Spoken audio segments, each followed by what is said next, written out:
It's on our thumbnail. Yeti or Bigfoot? Who wins? Bigfoot, hands down, because Bigfoot is more sociable of the two of them. Oh, Because you have more Bigfoot photos, more blurry photos of a Bigfoot than you do of a Yeti.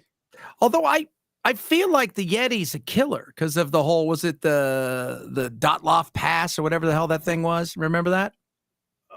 If that was a Yeti and not just some kind of, a Wendigo. Oh. Because we're talking about all this like it's real, by the way. If in case it wasn't a Wendigo. But there was also AI who would win. Oh, well, did you see the Bigfoot influencer who's showing you around his forest and he bumps into the Yeti? It's very funny. It's one of those things where he's got like the camera holding out. Bigfoot does. He's like, "Hey guys, I'm here in the forest." And the abominable snowman, aka the Yeti, is about on average 8 feet tall, and the weight is 400 to 800 pounds. Bigfoot averages 7 to 10 feet, and they weigh 500 to 900 pounds. So what they break it down to is environment. Oh, the Yeti is if it's in the woods, Bigfoot's probably gonna whoop up on his ass. If it's in the Himalayas, Bigfoot doesn't have a chance. That makes sense.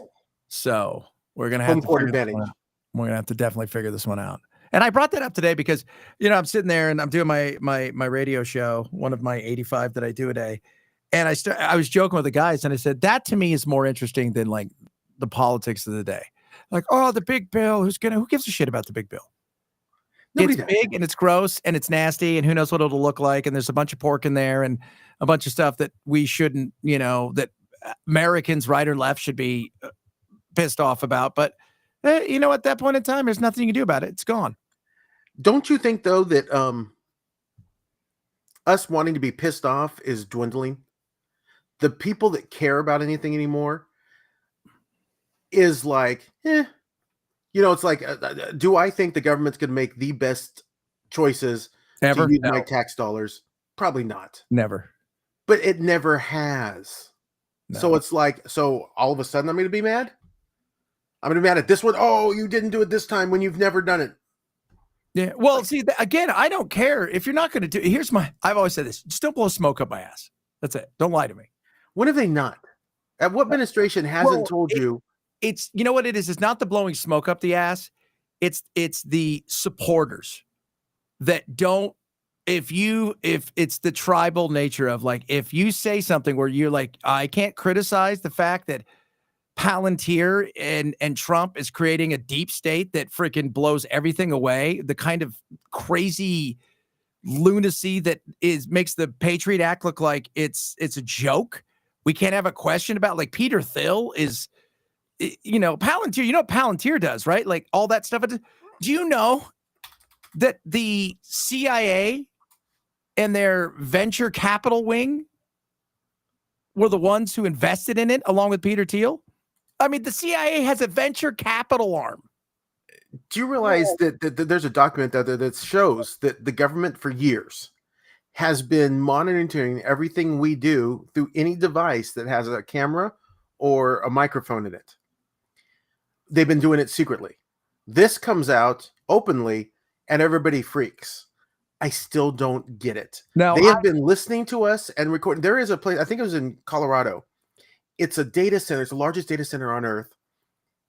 It needs a volcano for power. It's crazy that everything you're saying right now, it's being listened to. For power. It's like crazy. Every once in a while, we sacrifice somebody so we can get the energy we need to run our data center. For a decade or more now, it's been listening to everything we say. It's been recording and taking data about everything we do. I expect that from Amazon. And Amazon does it 100%. And yet, when this comes out, and the last I saw, it's some pretty basic information it's taking. It's like your social security number, your medical record, your stuff the government already knows. But now it's quantifying it into a database that links them together. And we know where the data will be stored. So if it was ever breached, we can have I just don't understand. I always look at things from a technological standpoint. And sometimes I hear the people whine and I'm like, oh, but it's already being done. Well, don't it's wind been in. done before in bits and pieces, nothing to this extent, and nothing to this controlling extent, which is the fear. The controlling extent, because, and by the way, if you know the guy Carp that runs Palantir, he's straight out of Central Casting. His freaking hair's crazy. He's like, he's like, people are going to get their heads cut off. You're like, what? What control? Huh? Like, again, I don't. I'm tired of irrational The kind of fears. stuff where a snap of the go of your bank account, the fear of, and I think it's Palantir is a very interesting. They're kind of this, Peter Thiel is very much into this thing. And again, I think Peter Thiel's an interesting character. The amount of data, and it's all about scratching your friend's back. You know that. Oh, yeah. I mean, unfortunately, and there's just so much in this. And the CIA, by the way, again, most people have no idea. They've got their own venture capital side. Why are you collecting any data from Americans? Well, we don't seem to care the fact that not only does Facebook know the square footage of our house, how much we make, it knows when we poop. Yeah. It knows the amount of data it knows about people. There's 90 different data points. If I opt into that, that's one thing. Nobody opted. I mean, because nobody reads that user agreement, they did opt into it, so you can't sue them. But no one read that they were going to do all that. Well, no one read that everything I post on Facebook, I own. Somebody gives you something for free, you are the product. You're the product. Yeah. And we're fine with that. We're fine with a private company that has no oversight knowing everything about us. But they do have oversight on themselves, because they go and they say, oversight us so we can tell everybody, look, they got oversight. You know how it is. It's just so. And now in comes Palantir, and it just feels to me a weak. I don't think it's weak, man. I think it's there is a, and this is just me. And again, let's see what it looks like, because they're going to benefit huge off the one big dirty bill. It's uncomfortable, but like a lot of them do. And I get, it's just frustrating, because the stuff that people should care about, you're like, nobody pays attention to, right? Like it's the inside, like Marjorie Taylor Greene, she's all pissed off about this thing with AI. Well, they're like, you were excited about it when you voted for it. She goes, well, I didn't read the bill. I didn't know what was in there. Don't say that out loud. Well, none of them do. Here's my thing. Did you see how much money that Ukraine gave to the various senators? There was a breakdown that was circulating on the internet. Oh, God, I'm sure gobs. And nobody cared. Well, some of them, like they want Nancy Pelosi was like 70 million or something like that. Did they? It was millions. And you're like, nobody cared. It was a whisper. Why is that? Because it's all propaganda. We want you guys to be angsty and about this, not the fact that close to 20 prominent senators on both sides of the aisle are getting kickbacks from Ukraine, who we're sending billions to. Let's see here. How much did they give? Ukraine financial expenditure 2024. They spent just $62,500 on lobbying. The United States. That was a decrease, though, for previous years where they spent a lot of money. But of course, I mean, and then you got to think, okay, well, who exactly is doing the lobbying? Ukraine itself, or the 28 law firms they have, which they don't probably count in all these things that they hire. But that's, I mean, it's weird too that we got other freaking countries that lobby us. I get it to a certain extent, but is that more? And here's the thing: what about all the lobbying that the pharmaceutical companies do? Yeah, money and literally that infuriates me. It's right. Like it's a perfect example of bullshit. It's money courts power, power courts money, and they want to be with each other 24/7. That's what it is. Like, I need you to do something for me, so let me give you something, and then in return, you give me something back, which should piss us all off. It's like even yesterday when I'm watching a couple people were asking me to comment on some stuff. I said, "You guys watch this 5 minutes of these guys arguing." I said, "Never once did they mention the American people. You know what they mentioned? The parties. I'm not a party. I'm a person. The amount of shit that's in this thing long term is insane." And I said, I just keep telling my kids, we're going to need the pharmaceutical companies to keep the people alive long enough to pay off the debt. And how is this one different than the one that got passed under the last administration? Which the same thing.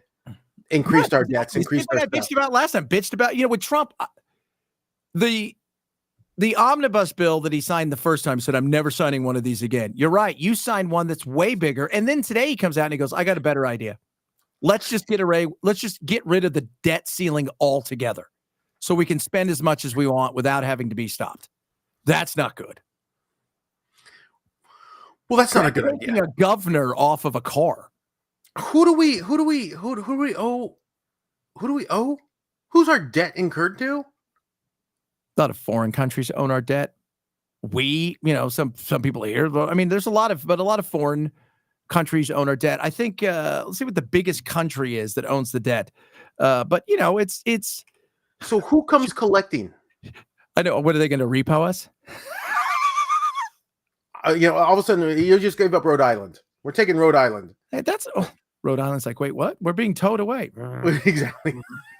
Hey, look, guys, your choice. You can't have Hawaii. It's nice, and we really like Alaska, but exactly, it's still kind of stuck to Canada. I don't know what there is to do. You guys want Maine? You can have Maine, I guess. No offense to Maine, but I don't know what we're going to do with Maine. Again, it becomes this. There has to be logical repercussions that we need to be fearful of, not just the hypotheticals of what ifs. Well, the problem is if we start getting downgraded and it starts to become the servicing of the debt is going to be the issue. And if we can't service the debt or we spend more money trying to keep it's like we're that couple that has maxed out their credit cards and just got a credit, we just got an increase in our thing. And at some point in time, we're just covering interest. We're not paying it down. We need Dave Ramsey. We are, yeah, exactly, yeah. Foreign entities hold almost 10 trillion of U.S. debt. Japan has 1.1 trillion. UK has almost 800 billion. China about the same. Cayman Islands. Okay. Yeah, I believe that one. Those are investment funds. Yeah. And Canada has about 426 billion. Domestic entities, foreign entities. And so domestically, 27 trillion is owned by us. But that being said, what are we not going to pay ourselves back? So see, we run the risk of it becoming so cumbersome that all we're doing is just trying to, it's like when you go trying to pay back the interest. Yeah. And that but it all doesn't make sense. Yeah. We support Japan with military, all this kind of power. And they buy our debt. And they buy our debt in return, plus they buy our equipment. Yes. Because we're a good investment risk, is the way they look at it. Yeah, exactly. The problem is if we fall apart, then if people start calling, we're no longer a good risk. Then we can't sell stuff. We can't raise money. We can't raise money. We're going to have to go zombie. Eat each other. Well, yeah. We're going to have to go nuclear. Oh, look at you. But at the end of the day, like, what's going to happen? Like, it becomes monopoly money. I don't know whatever happened to this. We're going to make sure all the gold's in Fort Knox. What happened to that? What happened to all that? What happened? What happened? Just because there's no gold there. That's what I believe. I believe there's no gold there, and they're like, shut up, because that's going to ruin everything. Oh, that would absolutely. Well, first of all, the panic. Yep. Right. Psychologically, the panic, but also, my God, and part of this is we've got to think about think of us as a business or a person. We want a good FICO score because we're still taking out loans. And if people don't want to buy our stuff and our debt, we're screwed. But it's crazy that we let go stuff like that. Like the guy was standing in front of Fort Knox, like, oh yeah, it's all there. Yeah. I looked, I checked. Okay, I'll believe you. What happened to the Fort Knox thing, dude? Seriously, it fell off the face of the planet. Again, why we are told what we want to be? The easiest thing in the world to do, just to show up and go, can I see the gold? It's supposed to literally be vaults full of gold. That should be really easy. Not even if I don't count them, I can just, I just walked by 10 vaults or whatever full of gold bars. Some of them up to make sure you guys just take bricks or something and repaint them, and there's some sort of movie studio crap. It's a bunch of Oz brick road bricks, and they just put them in there, stored them. Oh yeah, that's gold. So, but it's I honestly believe we're being played. We're being told what we need to be outraged and what we need to focus on because they don't want us to focus on anything real. Yeah, that's why we need to focus on real shit. Real stuff. This is just another stupid government bill that's the same one for 20, 30, 40 years That's that's the been passed problem. How many again. of these can we do? Because the goal is, right, if you're a politician, dude, the goal is when the music stops, you've already left the building, so you don't give a shit who's last one standing and doesn't get a chair. Right? Like Yeah. that's just it, because you're done. I've stopped playing the game, right? Everybody else is holding a bag of shit and you're not. Well, if they let us concentrate on things that were really important, I think that the whole system would crumble. I think that's why they do it. What do you think is the most important thing? Aliens. I think some of the most important feelings and misgendering. I think that's really the top of the list. I think some of the most important things are what is the interplay between our corporations and their impact on how we live our lives day to day. What is being bought and sold in those back rooms that's becoming laws and regulations that we're just not crony capitalism is like everybody talks about capitalism doesn't work. This isn't capitalism. This is crony capitalism at its finest. And realize that would mean we could literally picket and protest corporations if we knew what was going on. And that's not something they want. So they whine and make sure that we're focused on tangential nonsense that really is status quo. Honestly, status quo. Doesn't mean I like it, but it just is. And let's get you all riled up on something that's always been.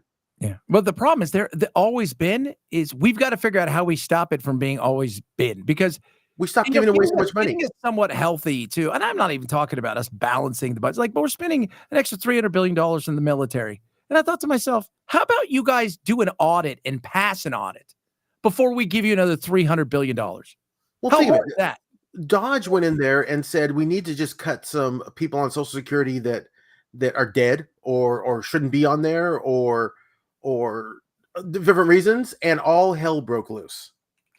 And you were like, but it sounded reasonable. Why should we be paying people that may have passed already, that might not be eligible to be continued payments? Yeah.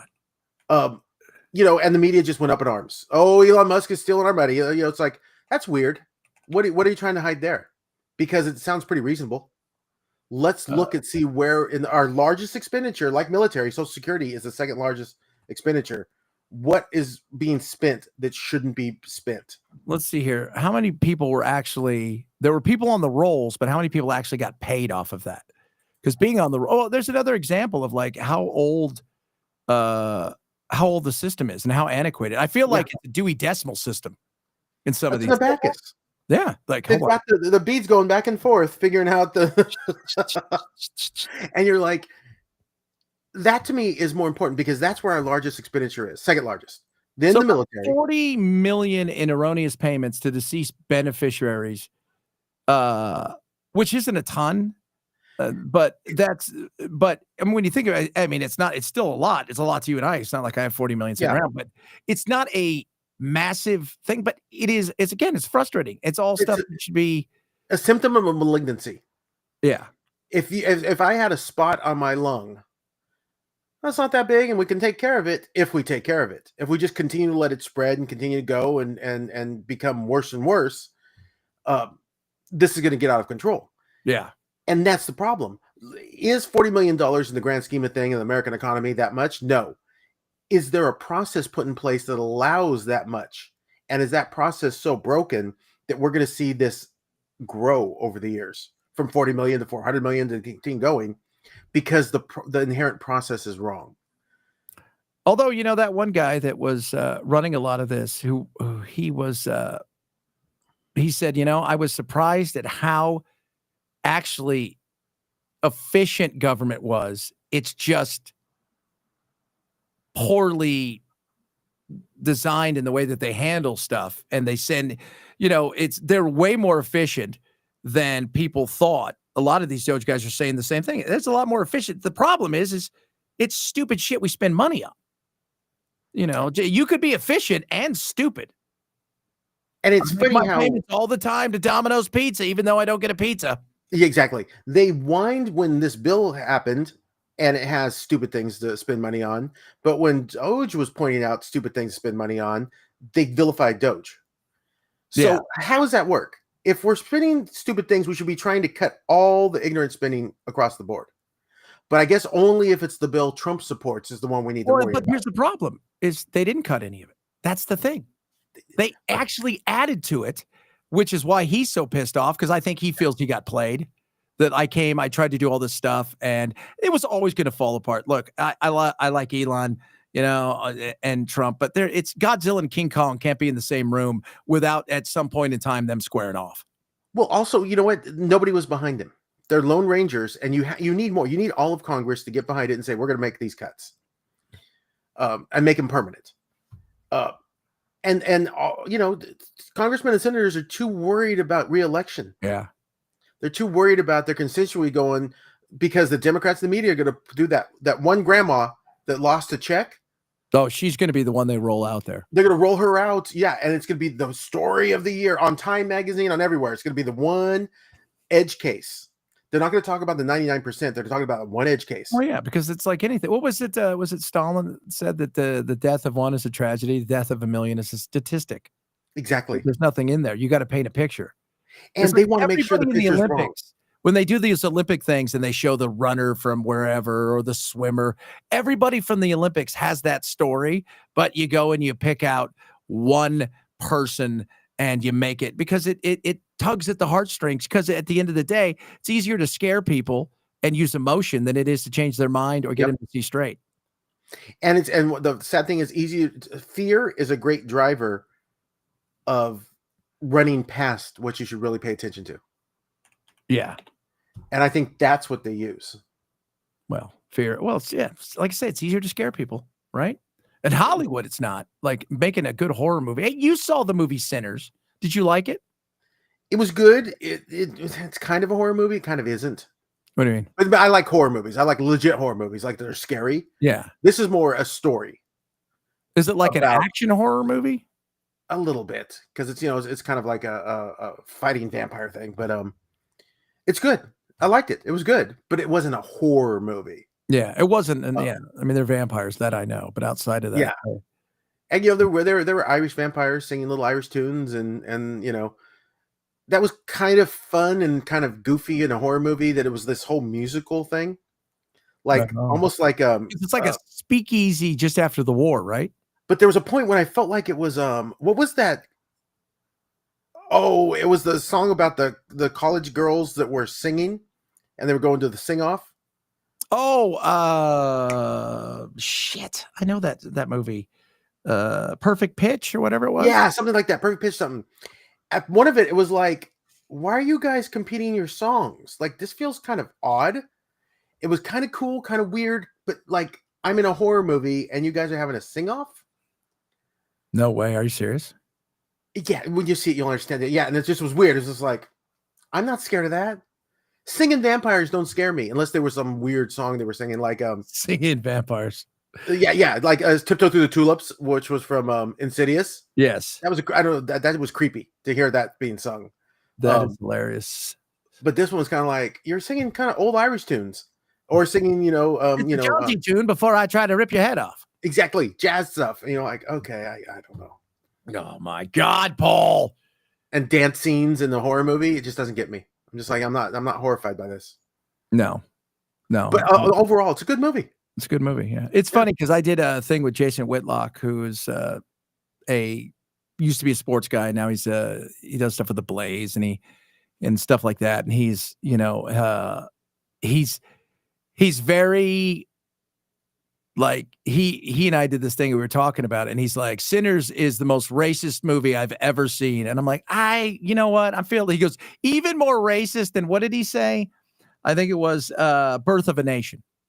Yeah. And I thought, you know what? That feels like you're saying shit to say shit. That's a little bit. I see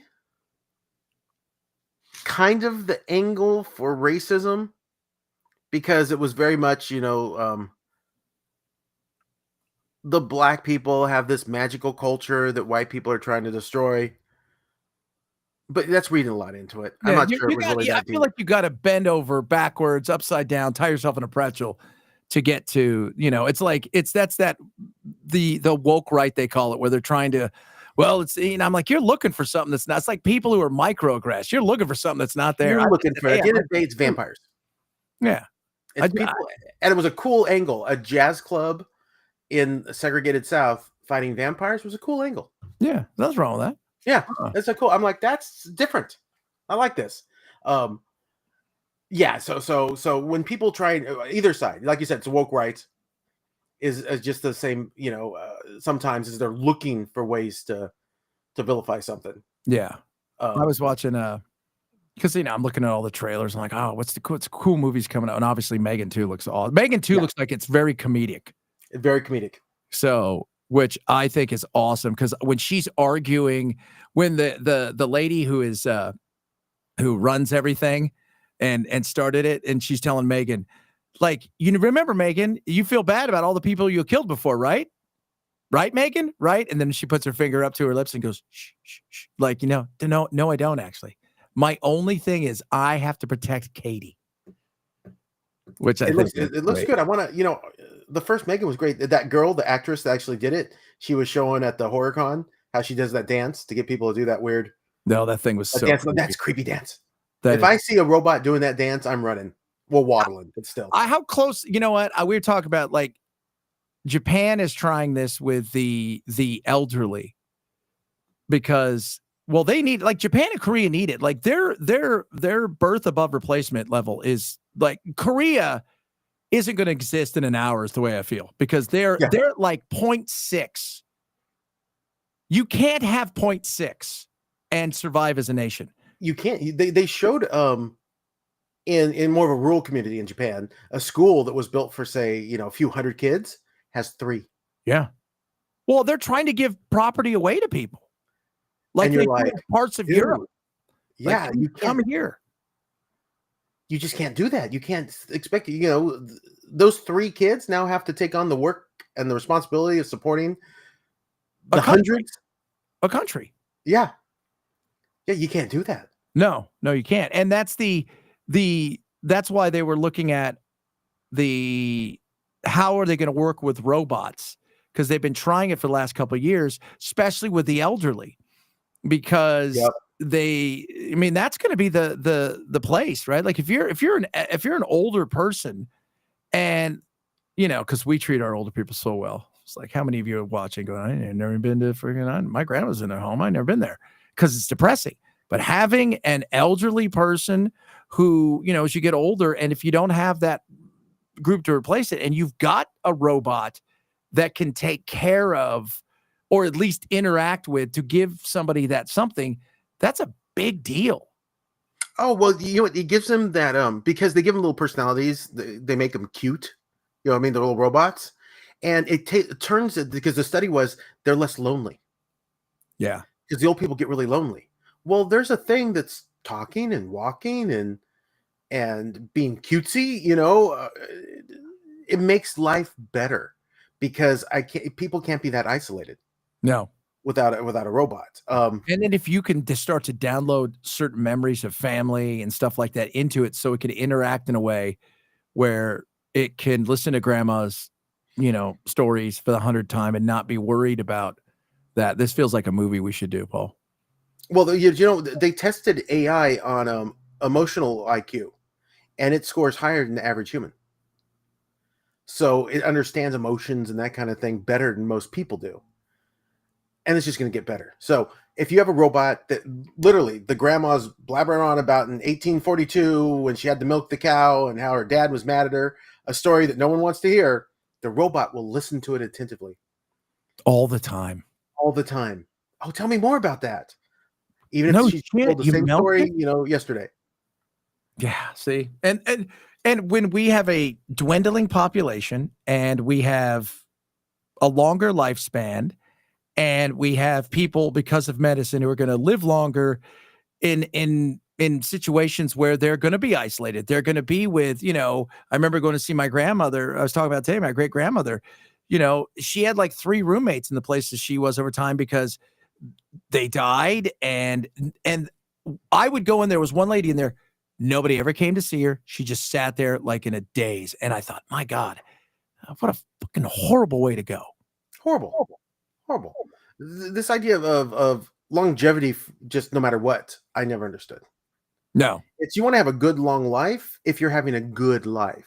Yes. If I'm just living the last decade of my life sitting staring at four walls and shitting in my pants and freaking, and that kind of stuff. Unless I'm a burden to my kids and my kids were shitty, then I'm like, you know what? I want this. That's different. Yeah, exactly. But no, if you longevity for longevity's sake, because I could keep you alive doesn't mean that you want to be alive. And you're just a burden. You're a burden to your family, to all kinds. And it sounds horrible to say, but that's the reality.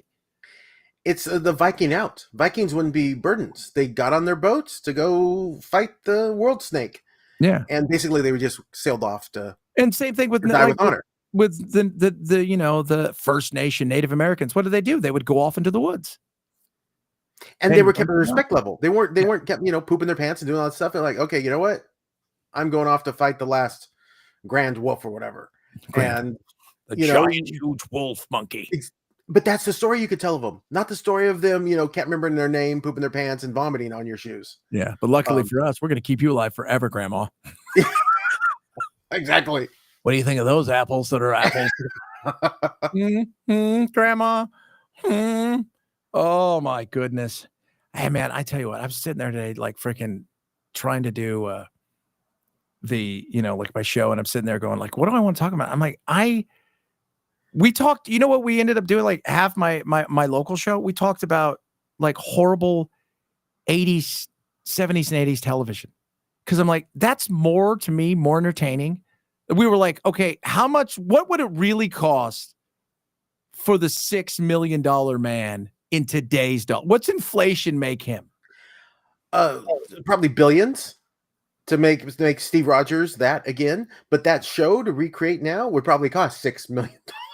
An episode for the entire thing, for the entire show. But they were supposed to do a movie, right? Wasn't Matt Damon supposed to do the $6 million man? I think so. And that would be great, by the way. Yeah. I think what is really cool is a resurgence of those old TV series that have expanded content, which is one of the things that AI is working on. And I would love that. If I could get a new season of the Brady Bunch, just as cheesy and goofy as it was, not updated for the modern sensibility. Brady Bunch, the OnlyFans. Exactly. Just Brady Bunch again. I would watch it. Andy from Mayberry, Happy Days. I could go down the list of these old shows that were like comfort food. You know what I want from Happy Days? Where's Chuck? Right? Where Chuck up the stairs? Never saw again. Never saw him again. Did he go to Vietnam? Right? Happy Days. The season of Chuck. Where'd he go? I would totally watch the season of Chuck on Happy Days. It tells you the whole story, like what happened. He went to Vietnam and he flew helicopters, and then he was he went off to the French Foreign Legion. He got married. He's got 2 kids. He does wet work for the CIA and whoever's. I mean, I don't know what he's doing. How great would that be? Or just add him into every episode. He never has a line, but now you just see him in the back, like he's just in the kitchen making some coffee. He's a ghost. Yeah, exactly. What's up with Chuck? But I was thinking because we were talking about today. I'm like, what would be like? I would love to see like Kung Fu, but with more action. Like Kung Fu didn't have enough action. We were talking about that. No, Kung Fu was like the original Incredible Hulk. If you remember the original series, it was like always, he's always going to get picked on because apparently the world's just full of towns that want to pick on people. Well, with the Kung Fu world, that was probably true because he was, he was Asian, he was Chinese, and they picked on him, but he was also white, but he wasn't good enough for either side. Exactly. And he had a flute, and everybody thought that was kind of fruity. It's true. I do think that this our nostalgia is going to make a way for media to do that. Right, that I would watch more Kung Fu. I would watch more like this. All these old things that if they just extended them all, my lineup of TV would be that, and it would be that. Yeah, I was thinking today, like what else, like what other shows? Because we were talking Columbo. about what Columbo. I love Columbo. Emergency. Emergency. Yep.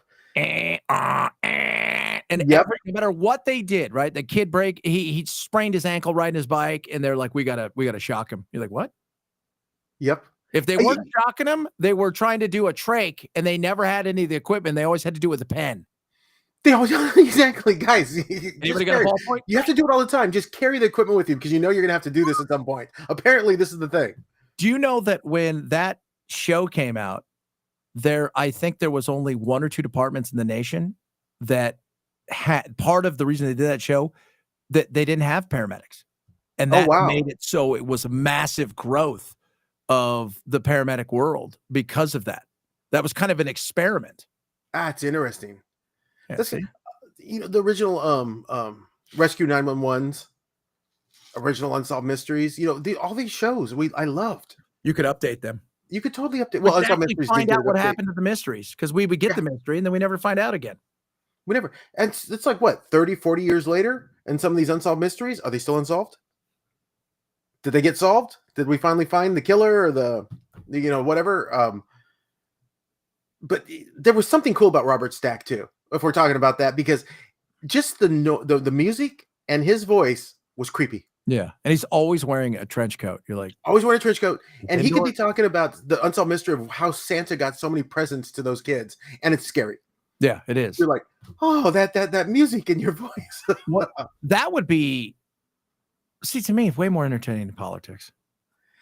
Honestly, there's so many. They were talking about those alien mummies that were dug up in South America. Peru, 3 fingers, the Peruvian one. Peru, and they have internal organs, and no one knows that they might be fake. Because I guess they don't know yet because they're mummified. But the fact that someone that has rib cages and internal organs and the whole thing, one of them seems to have eggs inside it. That's fascinating to me. That is so fascinating. I'm like, why don't we talk about what if it isn't fake? Let's send a team down there and do some, like, I don't know an autopsy on, I don't know how we'd figure out. Oh, God, where's Geraldo? Geraldo, this is your chance to make up for that stupid freaking Al Capone. This is it. Go down there and, and you just break the mummy apart and see what the insides look like. But it's that kind of stuff that's fun. That'd be so cool, dude. I would see that shit. I'd watch. Because I got to do this all day. I was telling you, I got to do politics. And again, I don't mind it, but none of it's real. It's all fake. It's all tribal bullshit. It's all like, everybody's up in arms and like, did you see who's fighting with who? I'm like, who cares who's fighting with who? It's all BS. None of it's real. None of it's real. It's all kabuki theater, and they want us all to fall for it because it's become the circus. It's a Roman circus. It's become the distraction. Don't pay attention to what's behind the curtain. Pay attention to the distraction. Let them eat cake. Let them eat cake. Trump farted left today or farted right today, and let's all get mad at it. Yeah. Or, you know what? Somebody said, hey, maybe I'm not thrilled by this thing because of Trump. I'm not thrilled by this bill because there's some stuff in it. Oh, you hate Trump now. We'll have to destroy you. Like, really? Really? You can't have a conversation. No, you can't have a conversation. Nobody can have a conversation about anything anymore. That's why we can't have nice shit. 100%. Well, it's. I was watching that thing about that crazy guy that set those Jewish people on fire.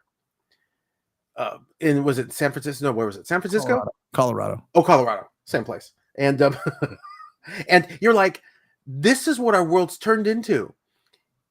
You can be mad at people. You can be. Well, I don't know why you're mad at random old people, but you could be mad at something. But now we have to get so furious that they're willing to do crazy things. There was a Holocaust survivor. It was? She's out of the hospital, or he's out of the hospital. Think about this. You survived the Holocaust. There's a chance that a vast majority of the family, because you're little, right? You were this age when you're in the Holocaust. So the vast majority of your family was probably wiped from the face of the earth to only get set on fire by an asshat who built a homemade flamethrower in Durango, Colorado. Yeah, it is. And that story catches attention because it's so weird. Yes, it is weird. But it really is indicative of the fact that as long as we allow the media to play us and the government to play us and tell us what we need to be outraged about, crazy people are going to give excuses of why they can do crazy things. And that's what they want to do. Because the minute we all decide, here's a real thing to be mad about, or here's a real thing to support, they know the game is up. that whole like is a perfect thing of what I always tell everybody. What's not being reported is more important than what is being reported. Always. And that is a big deal. And omission because you didn't know it was there, that's not omission. You just didn't know it was there. Omission because you chose not to tell us and it was a serious issue. That's a big deal, right? Like that kind of stuff. And it's what's so damn frustrating. I tell everybody, stop draping yourself in the red and the blue. Think about red, white, and blue. Think about being an American and handle your business, because nothing else is going to matter, because these people are going to do whatever the hell they want to do. And it's a sense of self-righteousness and entitlements, no matter what side you're on. It's oh, well, I am a good person because of X, Y, and Z. So the bad things I do are legitimized. Yeah. And I think that's like, did you see the guy handing out food to the homeless people? And there was a trans person there that some homeless person called, a man instead of a woman. And so the trans person's mad and tries to tip over the table with all the homeless people's food. Because you feel that you've been somehow wounded in an exchange where a 65-year-old man who doesn't understand that your pronouns and your whatever you're identifying as matters in such a way that is to send you over the edge, all the while they're out there trying to give food to people who are hungry.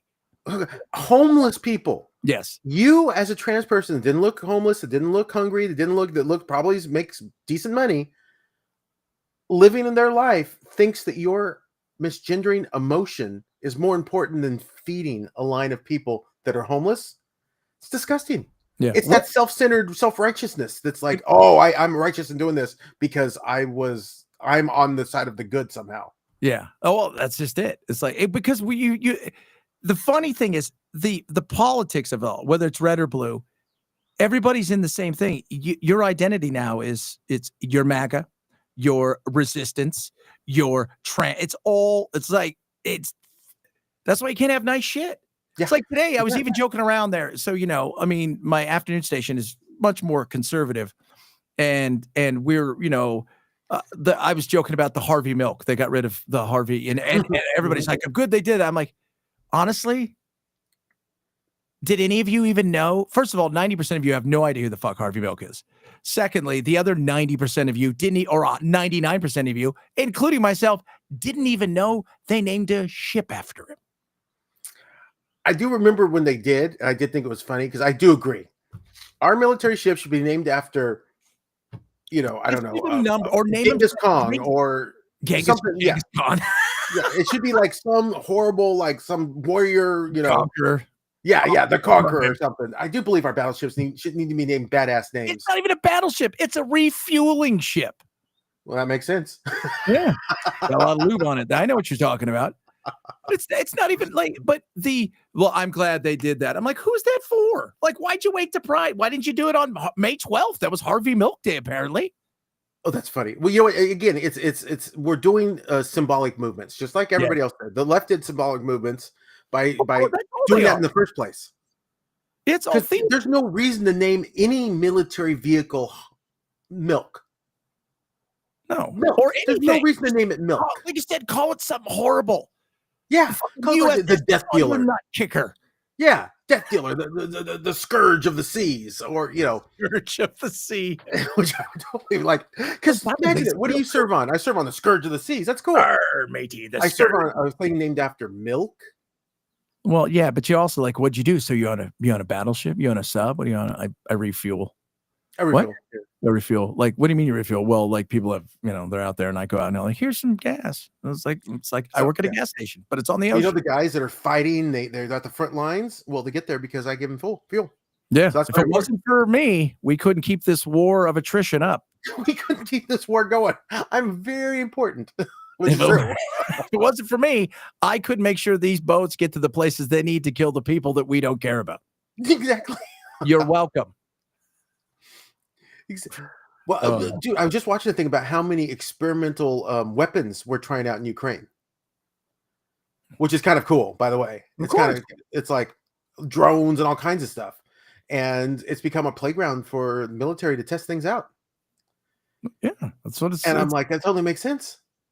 And it makes sense why they're for it. Because they're like, yeah, keep fighting, because I get to see, this $1 billion project does actually work. One of this weird drone that only weighs 150 pounds, which I believe is very light. It's like a vertical takeoff. They call it the Karen Carpenter. Exactly. Apparently, it's done amazing over there, and they didn't think it would work as effectively as it does. And this thing just flies up and moves around and take pictures and does all this weird stuff and reconnaissance type thing. And I'm like, in a weird way, as long if we can have wars that we don't have to go in debt for, which is amazing that the same people whining against this bill are happy to continue spending billions to Ukraine. But if we can test out our stuff in wars that we don't have to fight in, it's not bad. Yeah.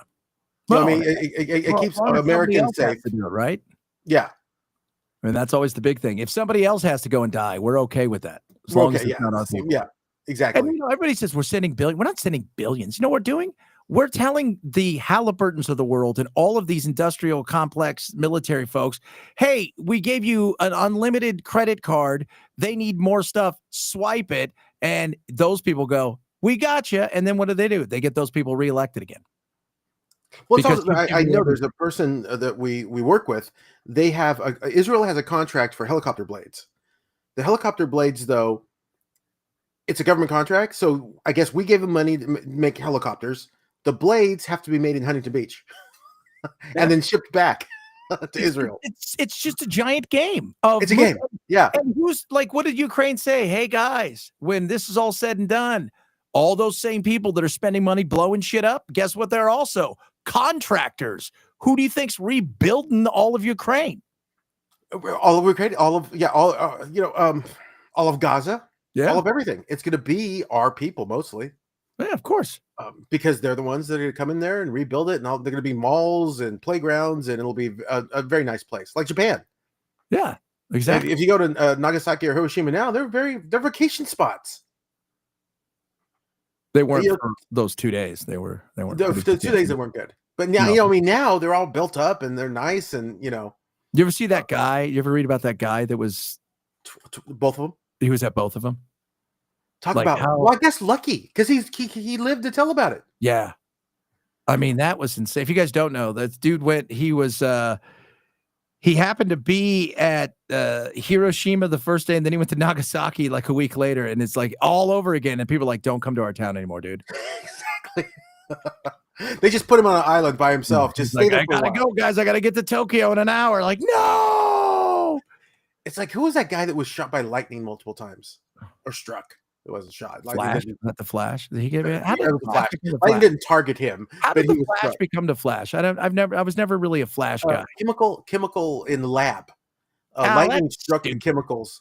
At least Powder got hit by lightning inside of his mom's stomach. At least, yeah. Solid reference from a 90s movie. So, I'm excited. The Fantastic Four is coming out. And what do you think of it? It's like is it an alternative 1950s universe? It's supposed to be, it's an alternative universe. And the Fantastic Four is going to come to our universe, apparently. But this is the movie that shows you how. Really? And it's really cool because, I used to love that. I used to love Mr. Fantastic because the idea that the guy named himself Mr. Fantastic is amazing. And, it's got Galactus and, a female Silver Surfer for some reason. But it's the old school stories that I hope it sticks to an old school story plot. So it stars Pedro Pascal. He's a good actor. I don't know. He's not Mr. Fantastic. Mr. Fantastic is like a white dude. Yeah. He's a good actor though. That guy's a damn good actor. And then who else? The other people I don't even know, right? Well, it's the guy from Stranger Things that to me makes a perfect Robert Downey Jr. young. Like if you're going to reboot Iron Man, this is the actor I'd have put in that place.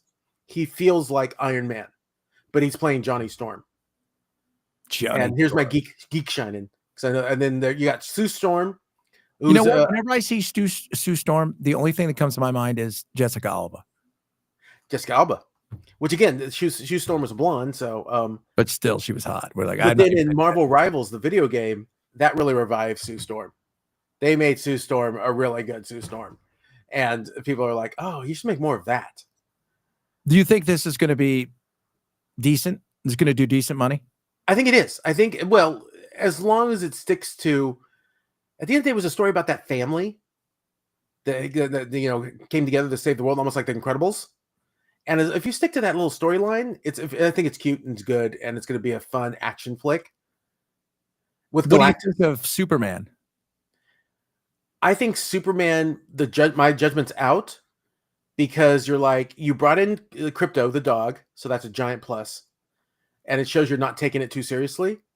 And you bring in Guy Gardner with the bowl cut, which was Jason Fillion, and again, I'm like, kudos.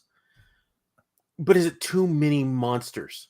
See, that's what I feel like it's well, it's like Superman. You got to have a lot of stuff to fight against because nobody can stop you. Yeah, you're Superman. But the point is, like, I want to focus in on like an arch enemy, like the Joker and Batman. Batman, I want to see you fight the Joker. Not when it became all of them. When it's Mr. Freeze, Poison Ivy, the Joker, the Penguin, and all these people fighting Batman at once, it dilutes it to me. And that's my fear of Superman. My fear is that he's going to be fighting so many things, it doesn't feel like a big battle. It feels just like a constant bunch of fights where Superman's just continually fighting stuff. Well, he's got Crypto, and having a political. Hopefully, there's no politics. That's what scared me. Is this whole thing about? It's stay away from politics. But the whole thing about how Lois Lane is interviewing him about is his action representing America, and was it unsanctioned by the president for him to do it? It was in the trailer, and I'm like, yeah, I saw that. I saved the world. I don't want that. But you didn't ask for permission to save the world. How do you know the world wanted to be saved? How do you? Yeah, that's not. You don't. I'm old school Superman, black and white. He's just going to save the world because he knows what to do better than anybody else. For those of you who we were talking about earlier, his name was Tsutomu Yamaguchi, the AA, they call him, survivor. He was born March 16th, 1916. Get ready for this. He died January 4th, 2010. He was at Hiroshima on a business trip when the U.S. dropped the first atomic bomb. He was 2 miles from the ground, from ground zero, was badly burned on the upper half of his body, but he survived the blast, spent the night in the city because, it was tough getting out.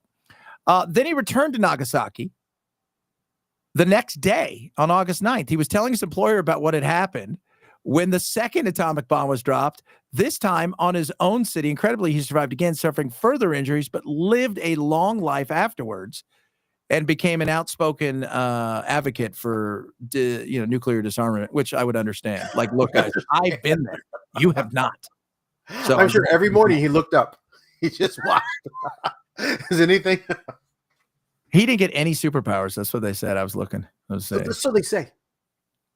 Said no superpowers whatsoever. He ended up being an engineer for Mitsubishi Heavy Industries. Well, that would be a good cover story because remember, Godzilla never attacked Tokyo. He didn't. And could this man be the solution? Did you see the new trailer for Shin Godzilla? There's another Godzilla coming out. This time it's Shin Godzilla. Oh, dude, I like that. Last Godzilla was really fun. Yeah, that World War II one. World War II. That was good. I was surprised. Even my wife liked it, and she's into those kind of shows. She's like, "Oh, that's pretty good." Your wife. Let's not talk about that. Yeah, exactly. She's not into my goofy shows and. Yeah, so this is Shin Godzilla, and if I'm correct, this is supposed to be because the guy that did that Godzilla, the last one, he wanted to do. There's supposed to be 3s, and so this is supposed to be that, and he did it on a tiny budget. Yeah, man, I watched those things and I thought, what the fuck did they do to the? I wouldn't even rebuild. Exactly. Yeah, rebuild. A big lizard walks through and breaks all my shit. Just make everything spiky, because if he's gonna step on it, he's gonna hurt him, or make everything has spikes on it, and it'll stop Godzilla. Oh, it's like, hey, did we do something to you? There's all kinds of other countries, and you only go after us, and we're all unsure about what happened. Well, it was the old Godzilla account on Twitter when he said, "If I get 1 like on this post, Tokyo's dust." People like it. So true. Oh, there's no great reason I hate Tokyo. I don't know why, man, but I'm looking at this. This looks awesome. So this one, again, always in Tokyo Bay. So I don't even know what this is, but it's the Toho. It's the new Shin Godzilla. So this is supposed to be after the, like, I would move the minute that happened. Like, where doesn't he go? Anywhere but here. Like, you go anywhere. Giant radioactive lizards would be the first reason of your home prices going down. That's it. Like, what is earthquake? No, giant radioactive lizards. Yeah. Oh yeah, we don't. Yeah. What kind of insurance do you have? We don't, actually. Nobody will cover us anymore because climate change. And the 400-foot lizard. Exactly. With Kurt Russell, it was like Monarch, I think HBO series. Yeah, did you watch that? It was okay. It was actually okay, and it was about like a secret government agency set up to stop monsters like Godzilla. And That you're would like, so be something we would be in charge of. we would so be in charge of Hey, that. we got the government to give us $700 million to do what? To pretend that we're going to have, I don't know, like protect monsters, build a giant robot, whatever. Who knows? Remember Giant Robot? Greatest Johnny Sacco. Robot punch. Yep. And they whistled by snapping their fingers. Yep. And that giant robot. Yep. And then his fingers were missing. Dude, they need to remake that. They do. That was the Unicorn Society, I think it was, or the Unicorn thing. And they wore that. It was the first like Power Rangers, really. Oh, yeah. Yeah. So, I mean, let's see here with Johnny Sacco, flying robot. Don't be. I think it technically was Giant Robo.